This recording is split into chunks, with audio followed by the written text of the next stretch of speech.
ভোটদান পদ্ধতি হচ্ছে কমিশন কর্তৃক নির্ধারিত পদ্ধতিতে গণভোট অনুষ্ঠিত হবে।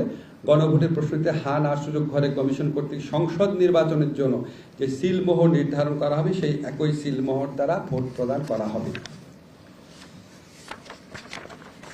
ব্যালট বাক্স কি হবে? কমিশন কর্তৃক নির্ধারিত এবং সরবরাহকৃত ব্যালট বাক্স ভোট গ্রহণের জন্য ব্যবহার করতে হবে।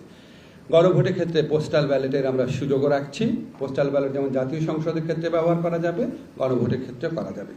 ভোট কেন্দ্রে প্রবেশ, শৃঙ্খলা রক্ষা, নষ্ট বা বাতিল ব্যালট পেপার, এই সমস্ত ব্যাপারে জাতীয় সংসদ নির্বাচনের জন্য যে আইন বিধি রয়েছে সেটাও গণভোটের ক্ষেত্রে প্রযোজ্য হবে। আর ভোট সমাপ্তির পর অনুসরণযোগ্য পদ্ধতি জাতীয় সংসদ নির্বাচনের মতোই থাকবে। প্রিজাইডিং অফিসার ভোটগুলা গণনা করবেন, হা ভোট না ভোট আলাদা করে রাখবেন রাজনৈতিক দলের প্রার্থীর এজেন্টদের উপস্থিতিতে। তারপর তিনি সেই ফলাফলটা সহকারী রিটার্নিং অফিসারকে পাঠাবেন।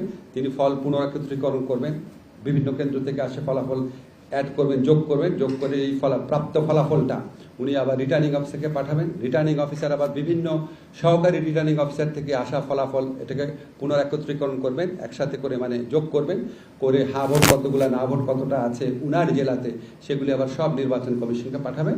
নির্বাচন কমিশন আবার সেগুলি একত্র করবেন, করে হা ভোট কতটা পেয়েছে, না ভোট কতটা পেয়েছে এটা ঘোষণা করে নির্বাচনের ফলাফল ঘোষণা করবেন। আরেকটা বিধান আছে, সেটা হচ্ছে এই গণভোট অনুষ্ঠান ভালোভাবে সম্পন্ন করার জন্য নির্বাচন কমিশনকে যে কোনো ধরনের প্রয়োজনীয় বিধি, নির্দেশাবলী এবং পরিপত্র প্রণয়ন করার ক্ষমতা প্রদান করা হয়েছে। এটা হচ্ছে আমি আইনের ব্যাপার বললাম। এখন আপনাদের নিশ্চয়ই অনেক আগ্রহ আছে নির্বাচনের প্রস্তুতি কেমন নির্বাচন কমিশন নিচ্ছে।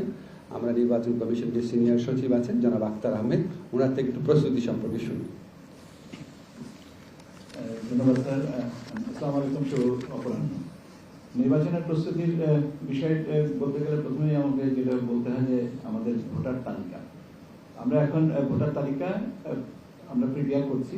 আমাদের আপনারা জানেন কেন্দ্র ভিত্তিক ভোটার তালিকা প্রস্তুত করতে হয় এবং আমরা সেই ভোটার তালিকাটা এখন প্রস্তুত করা শুরু করেছি এবং আমাদের ধারণা যে সব ঠিক মতন চললে আগামী মাসে 5 তারিখের ভিতরে, ডিসেম্বরের 5 তারিখের ভিতরে আমাদের ভোটার তালিকা কমপ্লিট হয়ে যাবে, ঠিক হয়ে যাবে। তার মানে